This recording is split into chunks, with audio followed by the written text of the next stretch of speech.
கோவிலின் கருவறைக்குள்ளே இருந்த தமிழ் தூக்கி வெளியே வீசப்பட்டதெல்லாம் இந்த பாண்டிய மன்னர்கள், சோழ மன்னர்கள், சேர மன்னர்கள், பல்லவ மன்னர்கள் ஆண்ட காலத்தில் தான். பவனப்பிடாரங்கிற தேவாரம் போதக்கூடிய ஒரு தமிழர் தான் தஞ்சாவூர் பெரிய கோயிலுக்கு தலைமை பூசாரியாக இருந்தார்.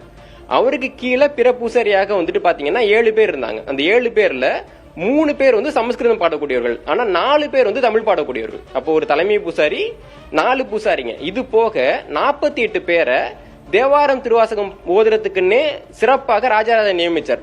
நம்ம தமிழ்நாட்டினுடைய இலக்கிய வரலாறுகளை நம்ம எடுத்து பாக்குறப்போ சங்க காலத்துக்கு பின்பாக அதிகமான தமிழ் நூல்கள் எழுதப்பட்ட காலகட்டங்கள் சோழர் காலகட்டம் தான். கம்பராமாயணம் எப்ப எழுதப்பட்டது? சோழர் காலகட்டத்துல. பெரிய புராணம் எப்ப எழுதப்பட்டது? சோழர் காலகட்டத்துல. வீர சோழியம் எப்ப எழுதப்பட்டது? சோழர் காலகட்டத்துல. நலவென்பா எப்ப எழுதப்பட்டது? சோழர் காலகட்டத்துல. அப்போ சங்க காலத்திற்கு பிறகு ஒரு பெரிய தமிழ் மறுமலர்ச்சியை கொண்டு வந்தவர்கள் சோழர்கள். கோயில்ல வந்து சமஸ்கிருதத்தை வெளில கொண்டு போகணுன்றதுக்காகவே தேவாரத்தையும் திருவாகத்தையும் ரொம்ப சண்டை போட்டு கோயிலுக்குள்ள கொண்டு வந்தவர்கள் சோழர்கள்.